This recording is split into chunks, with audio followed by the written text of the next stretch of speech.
para los que me conocen y los que no, mi nombre nuevamente es Yerlan Andrés Colina Vargas, docente de primer año de anestesia. La charla que me corresponde la noche de hoy es seguridad en el manejo de medicamentos propiamente en anestesia, y mi asesora, como lo dijo la doctora, es la doctora Diana Bolaños. Entonces, para comenzar, voy a mostrar los resultados de la encuesta que mandé a sus correos. En primer lugar, muchísimas gracias por tomarse el tiempo en responderla. Van como 47 respuestas. Realmente me sorprendió mucho pues la acogida, y de verdad muchas gracias por hacerlo. Entonces, la primera pregunta que les envié en la encuesta era: ¿cuál es la principal causa de eventos adversos pues, en la administración de medicamentos en anestesia? Si es el error humano, y el 97.8% respondió que sí. Eh, en la segunda pregunta, medicamentos, el 2.2% respondió que sí, y el 37.8%, perdón, respondió que no. En la tercera pregunta, si utilizo estrategias para evitar cometer errores en la administración de medicamentos en anestesia, el 95.6% respondió que sí. En la cuarta pregunta que les hice, ¿lee usted las etiquetas de los medicamentos antes de usarlos? El 93.3% respondió que sí.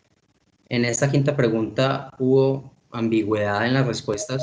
¿Cree usted que la siguiente descripción, lesión o daño al paciente debido a una intervención relacionada con medicamento, es correcto para la definición de evento adverso por medicamento? 57.8% respondió que sí, 42.2% respondió. En la sexta pregunta y última, para comenzar con la charla, en la institución de donde usted labora, ¿hay medidas para evitar errores en la administración de medicamentos? El 90. Entre los objetivos que me propuse para esta charla que traigo a ustedes la noche de hoy están definir los conceptos claves, brindar pues una aproximación a la epidemiología del error de la medicación y sus consecuencias, enunciar las causas y los factores que con más frecuencia se asocian al error de la medicación, y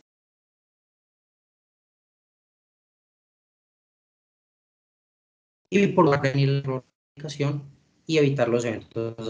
No tengo ningún conflicto de intereses. Y ahora sí, entrando en materia respecto a las definiciones, vamos a ver que un error en la medicación es cualquier evento prevenible que pueda causar daños en el paciente, y este va a estar dado por el fracaso en una acción planificada o el uso de un plan incorrecto en ese proceso de la administración de la medicación, o por no completar una acción requerida en los procesos de administración de los medicamentos. Y esos errores se podrían clasificar en estos grupos: un error sin potencial de daño, que es aquel en el que se violan estándares estrictos pero no tiene potencial para dañar al paciente; el error con poco potencial de daño, que tiene pocas posibilidades de causar lesiones; el error con un potencial para llegar a un evento adverso por medicamento, que tiene la posibilidad de causar lesiones; y el error con un evento adverso por medicamento, que lo vamos a tratar en unos instantes. Entonces, esos errores se pueden ver en diferentes fases de la administración, pues, o el proceso de la medicación, ya sea en la preparación o en la administración del mismo. En la preparación, ya sea desde la orden, se pueden cometer errores en la dilución, en las indicaciones de sus medicamentos; y en la administración, en la vía, que sea una vía incorrecta, una velocidad inadecuada, o incluso en el monitoreo o seguimiento pues, y registro del mismo medicamento. Ya propiamente un evento adverso por medicamento, haciendo hincapié en la pregunta que hice en el cuestionario, se define como una lesión o daño debido a una intervención relacionada con un medicamento, y este va a ser independientemente de si se produce o no un error. ¿Quién va a definir si hubo un error o no en ese proceso del evento adverso? Farmacovigilancia en las instituciones. Es básicamente la ciencia pues, que se dedica a estudiar estos posibles eventos adversos nuevos en los medicamentos, y hacer un estudio retrospectivo para evaluar pues como todo el contexto, si hubo o no un error en todo el proceso de administración del medicamento, o si simplemente es por cosas del medicamento y del paciente. Esos eventos adversos los podríamos clasificar luego de esos estudios en sin error, porque básicamente encuentran que no hubo ninguna equivocación en todo el proceso de administración del mismo; o un evento adverso mejorable, porque encuentran que en el proceso definitivamente se pudo haber hecho algo para prevenir que se provocara ese evento adverso. Y según su gravedad, lo vamos a clasificar en potencialmente mortal, grave o significativo. Potencialmente mortal va a ser cuando, si no se tratan los síntomas que se producen, podría llegar a la muerte del paciente, obviamente por su nombre. Los graves es en aquellos que los síntomas pues provocan un daño que no es lo suficientemente tan alto como para poner en riesgo la vida del paciente. Y el significativo es que se producen esos perjuicios, pero en realidad pues tiene poca o ninguna amenaza para la función del paciente. Respecto al contexto y la epidemiología pues de esto, aquí para mencionar, un anestesiólogo puede inyectar hasta 500.000 de fármacos en su ejercicio profesional, muchísimos, por tanto la posibilidad de cometer un error inadvertido es fácil de comprender. Muy importante, los errores médicos son un problema de salud pública.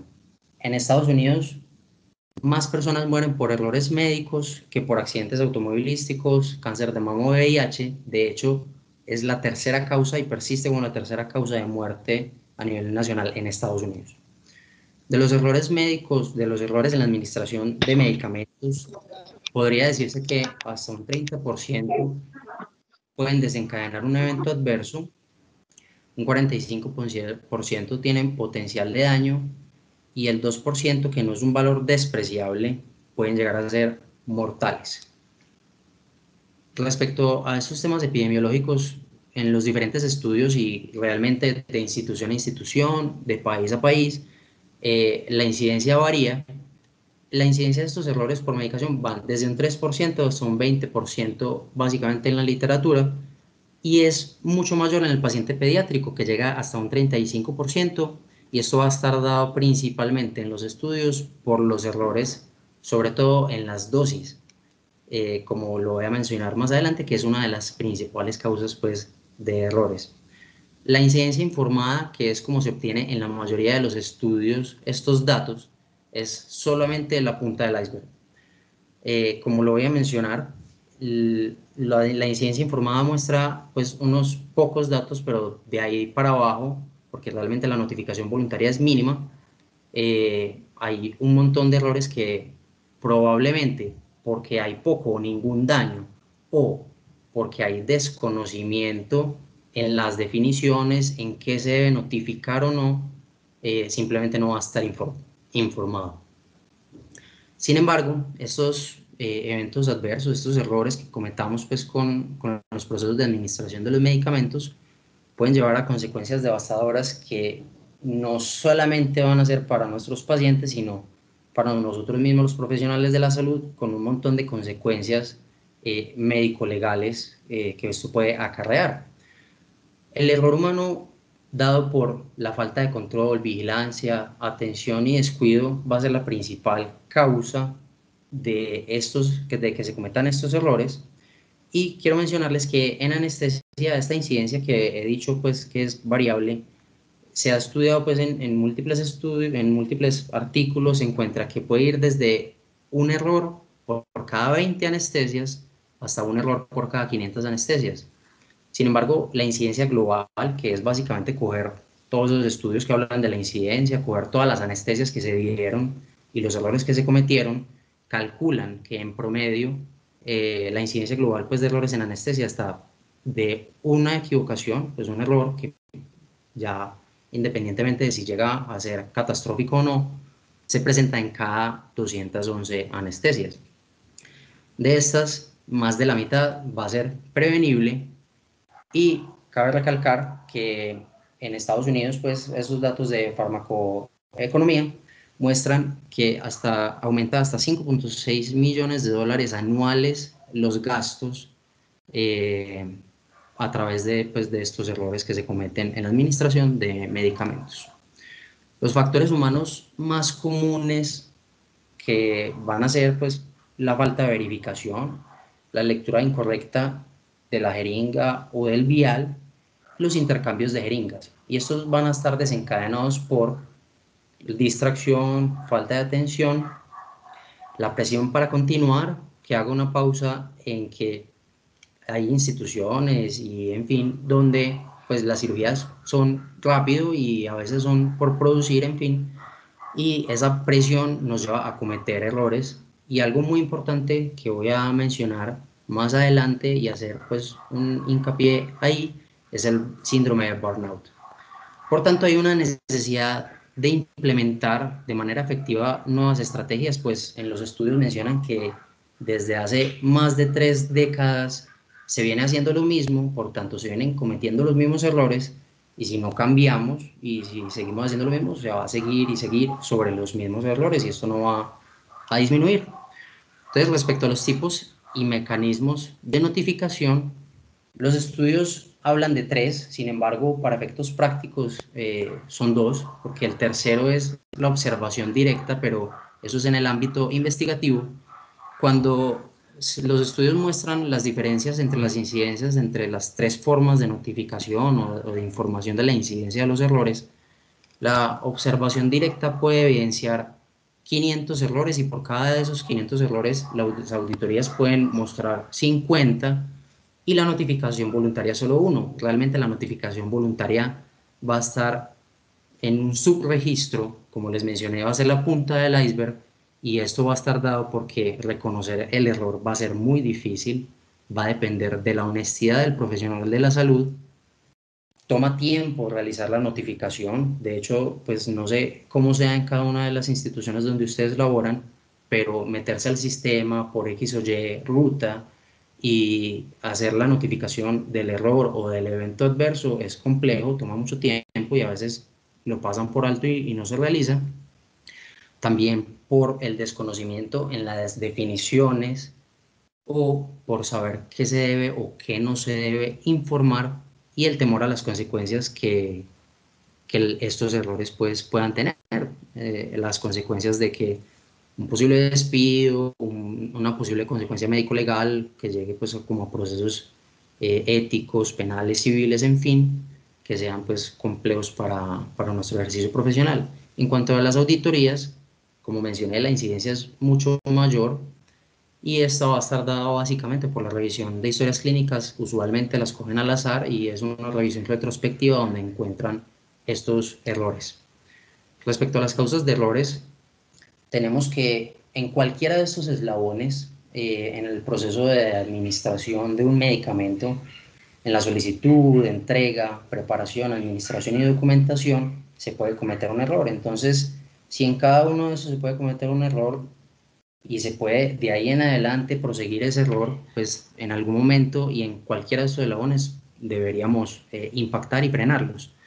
Los estudios muestran que las principales causas de errores son el intercambio de jeringas, el etiquetado y la dosis. Respecto al intercambio de jeringas, pues como pueden ver en la imagen en la parte superior derecha de la diapositiva, si yo tengo unas jeringas que las marco con un marcador, valga la redundancia, que se borra la tinta al rato, en fin, y en el momento que vayan a coger el medicamento y no se lee bien, pues obviamente esto nos va a llevar a errores. Por tanto, pues lo que se busca es que las jeringas se etiqueten adecuadamente, no solamente con el nombre como lo pongo ya en esta nueva imagen, sino incluso con la concentración o dilución o la cantidad pues de dosis que venga en esa jeringa para disminuir pues como la tasa de errores. Y respecto a la dosis, que es más frecuente en los estudios pues de errores en pacientes pediátricos, digamos que aunque sea más entendible por la dificultad en ellos, realmente eso va a depender desde la pericia del profesional de la salud y para eso estudiamos tanto y pues realmente errores que se cometan por una dosis inadecuada pues no deberían pasar. Los fármacos que más están involucrados o los grupos farmacológicos que más están involucrados en estos errores van a ser los opioides y los vasopresores, que tienen pues un potencial de eventos adversos y todo eso va a estar desencadenado por lo mencionado de la prisa, la falta de atención, el descuido, la misma fatiga y la distracción. Desde farmacología en nuestros pregrados nos mencionan esto, que son los medicamentos LASA, los medicamentos Look Alike, Sound Alike, que básicamente son aquellos que se parecen, como podemos ver en estas imágenes, que agradezco a la doctora Diana Bolaños pues, por tomarnos las fotografías, que pues vemos las ampollas y todas son casi que iguales.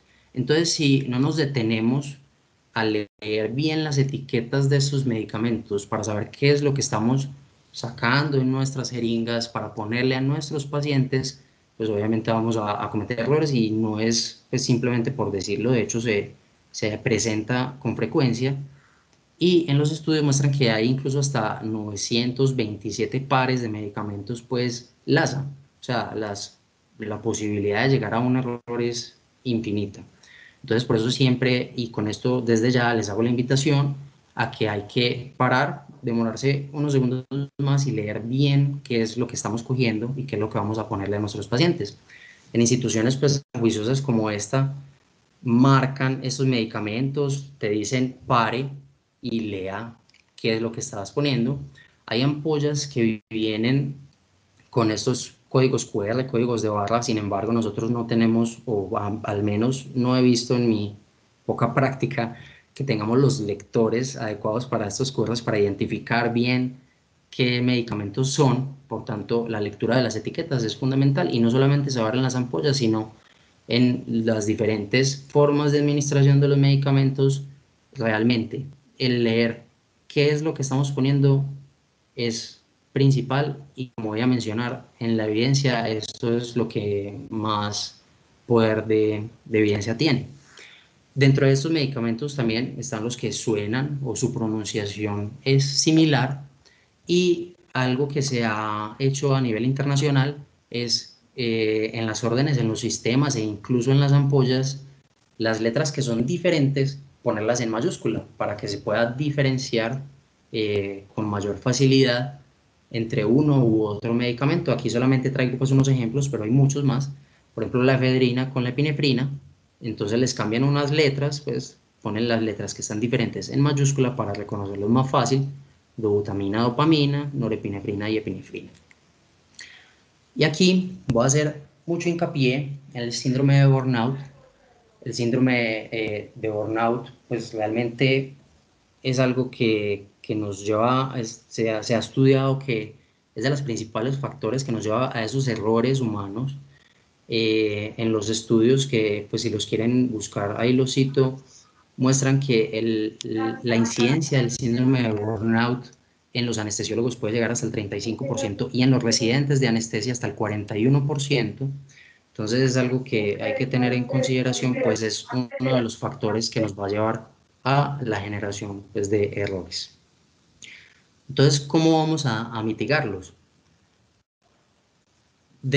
Clásicamente se han descrito los 10 correctos para una administración segura de medicamentos y me voy a detener en leerlos uno por uno y quiero que pues realmente son, pero si aplicamos estos 10 correctos en todos nuestros pacientes de forma no tan automática y más juiciosa, vamos a prevenir mucho más los errores en la administración de los medicamentos. Y en primer lugar, la prescripción correcta, es decir, confirmar si el medicamento está indicado para el paciente y su patología. El medicamento correcto, leer la etiqueta, mirar que sí sea el medicamento. El paciente correcto, que a veces no se ve en la historia, en fin, el nombre, no se le pregunta al paciente el nombre y se da por hecho y se administra de forma errónea. La dosis correcta, que como mencioné, pues va a depender mucho de nuestra pericia. La vía correcta, la hora correcta, la frecuencia correcta. Respecto a la velocidad correcta, ya sabemos que en anestesia, sobre todo, las velocidades de infusión influyen mucho en que se presente o no un evento adverso. La respuesta correcta, es decir, hacer un seguimiento al paciente, puede que sí, puede que no, en nuestro caso influya mucho, pero saber si hay una respuesta adecuada pues de lo que buscamos con los medicamentos.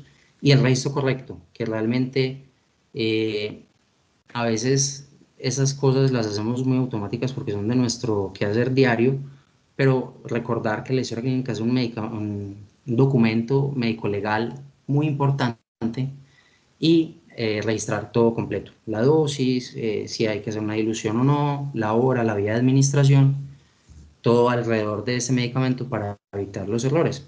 Y los estudios se han buscado para mitigar o disminuir pues, estos errores múltiples cosas como los lectores o las distinciones por códigos de barra o las distinciones por códigos de colores.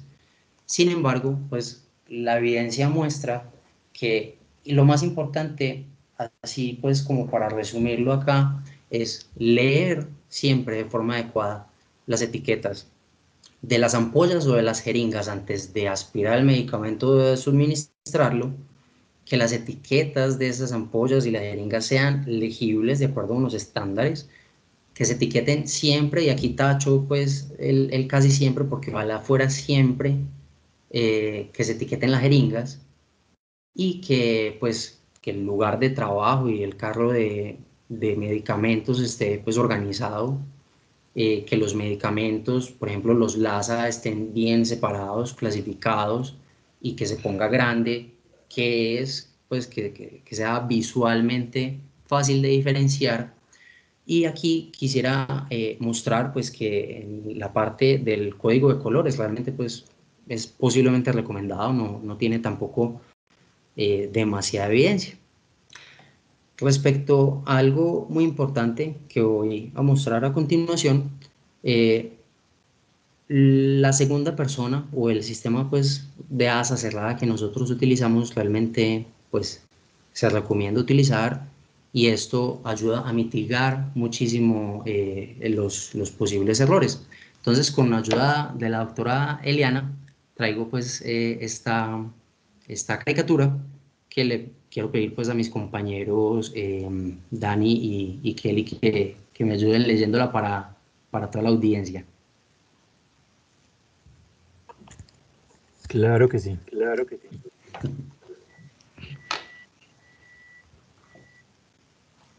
¿Quién empieza? Ah, yo empiezo. Dani ya. Sí, dale.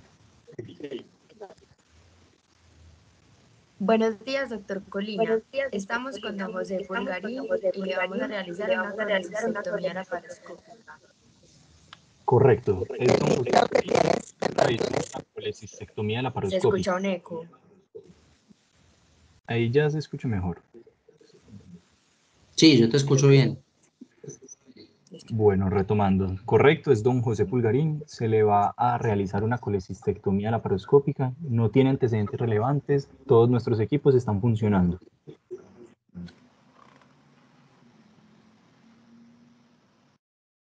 Muy bien. Dani, sí que esto.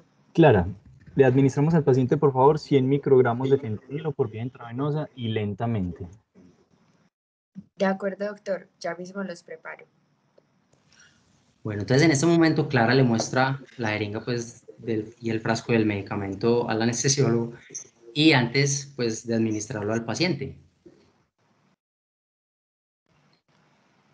Doctor, tengo envasados 100 microgramos de fentanilo que corresponden a 2 centímetros.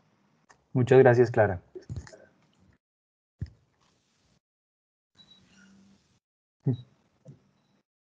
Doctor, le voy a administrar al paciente 2 centímetros de fentanilo por vía intravenosa y lentamente. Muchas gracias, Clara.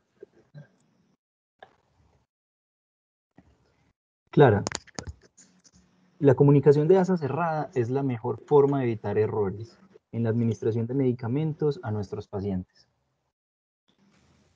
De acuerdo, doctor, debemos practicarla y hacerla parte de nuestra rutina. Bueno, más tarde en la unidad de cuidados posanestésicos,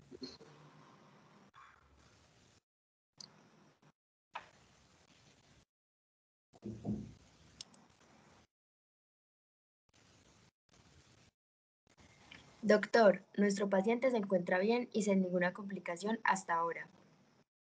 Muy bien, don José. Aquí lo cuidarán mientras pueda irse a su casa. bueno, muchísimas gracias Dani y Kelly por ayudarme con la historieta.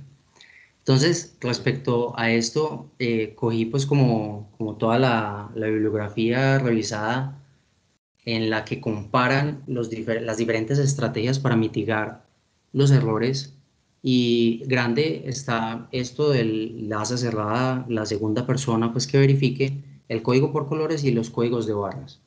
Entonces, si los comparamos en términos de costos, el requerimiento de entrenamiento y el impacto, de entrada, los estudios no muestran una diferencia entre ninguno de los tres en cuanto al impacto que generen en la disminución de errores.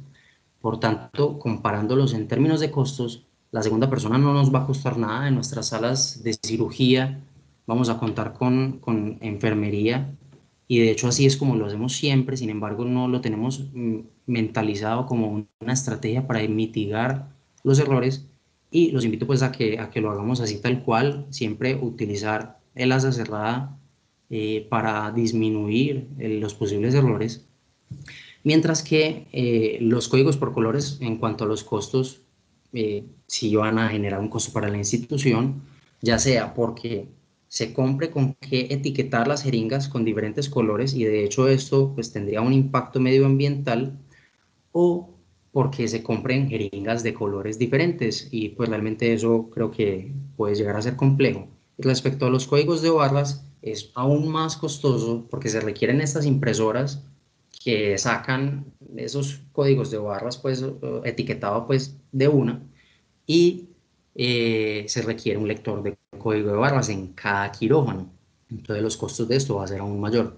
Y en cuanto al entrenamiento, el entrenamiento, perdón, en la segunda persona, pues no va a ir más allá de las reuniones que se hacen académicas con el equipo quirúrgico periódicas, en donde se traten, ojalá pues con frecuencia este tema y se hagan escenarios de simulación, mientras que en el código por colores va a requerir un entrenamiento diferente, pues saber qué colores cada grupo farmacológico, que todo el personal de enfermería ya lo sepa, que todo el equipo de anestesiólogos lo sepa, y también para el sistema por código de barras va a requerir que todo el mundo aprenda cómo sacar, imprimir los códigos de barras, etiquetar automáticamente, pues rápidamente las jeringas y con el lector buscar para que lo aprendan a manejar y mirar pues esa que sí corresponde al medicamento. Sin embargo, aunque la segunda persona y el sistema de asa cerrada sea tan bueno, pues y en términos de costo-beneficio va a ser mucho mejor, ¿qué muestran los estudios y por qué siguen cometiéndose los mismos errores, como mencioné antes, desde hace 3 décadas? Porque cuando hay dos personas con una misma función, prácticamente es como si ninguna persona estuviera con esa función, porque uno se va a confiar en el otro. Entonces, va a ser que básicamente yo estoy tranquilo porque sé que la otra persona es juiciosa y va a hacer la verificación por mí. Pero entonces lo que hay que hacerlo es hacerlo no tan tácitamente, sino más explícitamente y decirlo, así como en la caricatura, en voz alta, mencionar, siempre dar las órdenes con nombre propio y indicando qué medicamento, por qué ruta, ¿cierto? Pues todas las indicaciones de una forma más precisa. Entonces, traigo un casito y aquí quiero llamar pues a mi compañero Sergio para que me ayude a discutir este caso. Entonces, Sergio, estás por ahí. Sí, claro, Andrés. Buenas noches para todos. Gracias, Sergio. Entonces, tenemos Ya. un paciente masculino de 18 años y está en un posoperatorio inmediato de una síntesis de radio derecho. Lo sacaste pues a la PACU y estaba totalmente bien. Y de la nada te llama la enfermera jefe pues de la PACU que vayas a evaluar al paciente porque está cianótico, somnoliento y tiene estos signos vitales. Entonces, contame Perfecto. qué vamos a ver. Y bueno, ese es un hombre joven. ¿Tiene algún antecedente patológico de importancia Para nada, o Sergio. alguna complicación anestésica anterior? No, de hecho, salió a la unidad de cuidados posanestésicos súper bien, le fue muy bien la cirugía, es única cirugía, no tiene ningún antecedente alérgico, patológico, absolutamente nada. Perfecto. ¿Y qué medicamentos? ¿Puedo saber los medicamentos que se utilizaron Sí, en el claro, doctor. intraoperatorio? Usted fue el anestesiólogo y usted le dio la anestesia estos medicamentos. Le puso propofol, lidocaína, rocuronio, remifentanil por una TCI, isoflurane por una anestesia pues balanceada y como analgesia pues le puso dipirona y diclofenaco. Listo. Pues ahí me llama la atención el uso del relajante muscular y Sí. el uso de opioide. ¿La duración de la cirugía fue corta o fue Se prolongada demoró la cirugía? aproximadamente 90 minutos. Perfecto, sí, porque ahí me llama la atención. Puede ser un caso de una relajación residual o de pronto algo con el opioide que esté también recirculando, puede ser, o un error en la administración como tal. Excelente. ¿Hay algo pues adicional que pueda Y usar? Examen efectivamente, físico. pues a la evaluación vos, Checho, lo encontrás somnoliento, cianótico, brahineico, no te responde sino al dolor y tiene las pupilas mióticas. Sí, ahí me encamino más por algún problema con el remifentanil o con algún otro opioide, pues tiene como un toxidromiopioide en ese caso. Eso, muy bien. ¿Y qué se te ocurre que de pronto pudo haber pasado a vos? No sé, de pronto algún error en la administración, pues como lo venimos hablando, de pronto alguna indicación errada, algo también que dicen los profes mucho que verifiquemos cuando utilizamos las líneas del remifentanil y vamos a poner algún medicamento, que se debe purgar, por ejemplo, previamente el remifentanil. Eh, Excelente, excelente, precisamente. Checho. Sí, realmente, pues eso es lo que quiero mencionar y es que, pues, algo en lo que nos insiste mucho pues, los profes es que las líneas pues, del REMI se voten, se purguen y se voten.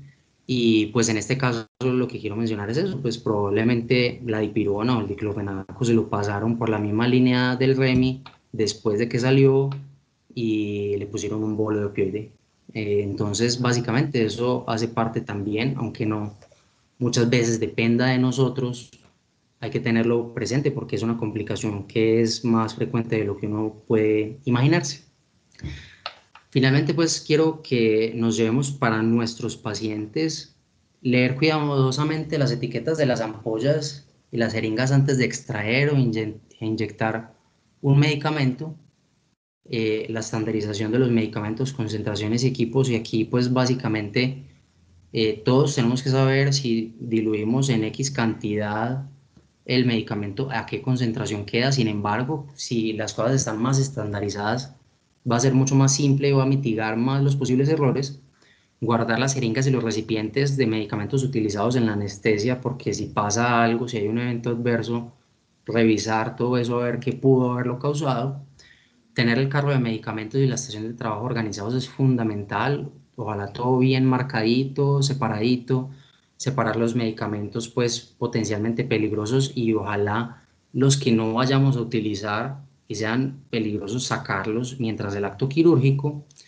Y las etiquetas deben verificarse con una segunda persona o cualquiera de las otras dos estrategias que mencioné, que en nuestro caso y en nuestro medio realmente la segunda persona es fundamental y el sistema pues de asa cerrada es lo que, pero haciéndolo de una forma juiciosa, es lo que nos va a ayudar a mitigar esos errores. Cualquier error en la administración de medicamento debe informarse y revisarse pues periódicamente.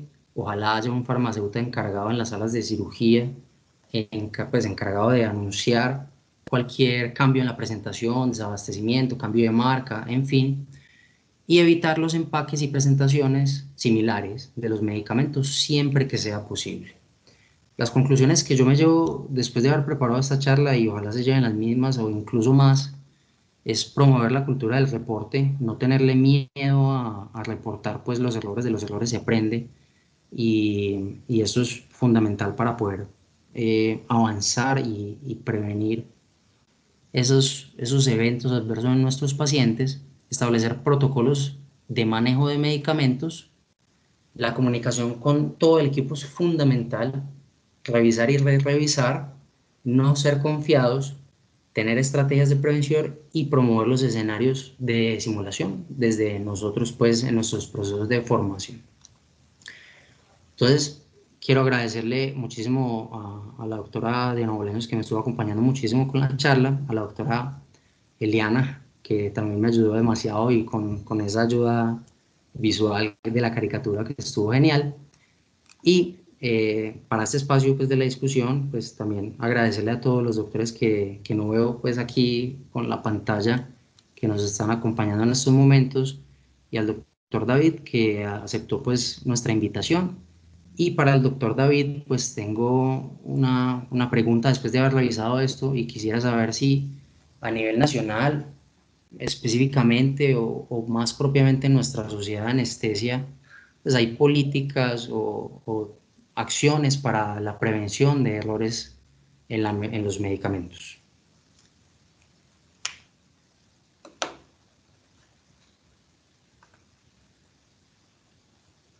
Hola Andrés, Hola, doctor. ¿cómo están?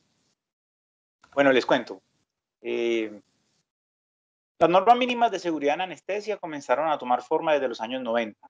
Por algunos motivos no se volvieron a tener en cuenta, no se volvieron a actualizar, y por medio de una ordenanza de la Asamblea de las CARE se dispuso que este comité, el Comité de Seguridad, estuviera reunido y estuviera sacando mínimo, imagínate, mínimo cada 2 años, normas mínimas de seguridad en anestesia.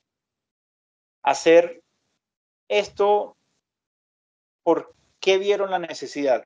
Varias cosas. Como tú mismo lo dijiste, desde el punto de vista económico, se comenzaron a dar cuenta de que las complicaciones derivadas de un mal manejo del paciente, tanto en situaciones como posoperatorias o en la mala administración de medicamentos, estaba influyendo fuertemente en la cantidad de casos perdidos para el FEPASDE. Todos sabemos que el FEPASDE es una empresa de las CARE, que es un fondo.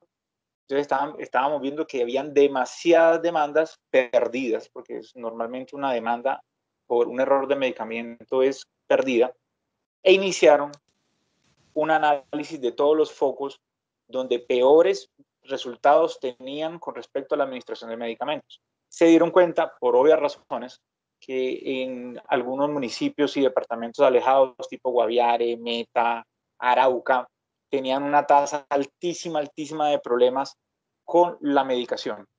¿Qué hizo la SCARE? La SCARE ha comenzado a instaurar programas en los hospitales públicos, privados, de todas las sedes donde sean buscados, para enseñarle al personal de enfermería, al personal médico, ¿sí?, las 10 maneras correctas de aplicar los medicamentos. Y no solo eso, sino enseñarles muy bien a cómo reportarlo. Y segundo, tratar de quitar esa estigmatización de que el médico o la enfermera que cometió un error en la administración de medicamentos, ¿sí?, sea una persona que vaya a ser castigada. Eso se está haciendo una campaña de que no va a haber un castigo, todo lo contrario, estamos estimulando de que las personas hagan el autorreporte, ¿sí? Hay una cosa muy importante con respecto a los medicamentos que te quería comentar, y no sé a quién de los del grupo le pasó, no sé quién tuvo algún problema con el Propofol del año pasado, que vino con con una infección, que vino infectado de la India. Es indispensable que nosotros los médicos o los médicos anestesiólogos estemos muy metidos en la parte de farmacovigilancia, primero. Segundo, muy bueno si ustedes se pueden ingresar en un comité de compras del hospital, ¿sí? No solo para ver qué medicamentos compran, sino para ver de dónde provienen y si hay algún problema que puedan prevenir en el futuro. Le voy a dar el ejemplo. Me fui a mi hospital y todas las ampollas de Propofol del hospital estaban dentro de los lotes contaminados. Entonces, durante 3 días nos quedamos sin Propofol, ¿sí? Pero ¿qué pasó? Okay, nos tocó a los anestesiólogos irnos a la farmacia, ¿sí?, y coger ampolla por ampolla, ¿sí?, y verificar los lotes con los que el INVIMA había hecho la alerta. Entonces, no nos podemos quedar cortos simplemente en la medicación, en vigilar que la medicación está. Debemos, alguien de los equipos, alguien del grupo, meterse en comité de compras, comité de farmacovigilancia. Esa es una invitación que la SCARE nos ha venido dando frecuentemente. ¿Para qué? Para que usted, si tiene la posibilidad, pueda influir en de que se adquiera un medicamento de mejor calidad. Eso es uno. Y segundo, de que el medicamento que está llegando a su institución es el medicamento que verdaderamente necesita, ¿sí? Entonces, nuestra función podría ir un poquito más allá del área quirúrgica y meternos hasta en una parte casi de auditoría, ¿sí? Eso es como lo que más o menos te quería comentar. Perfecto, muchas gracias, doctor.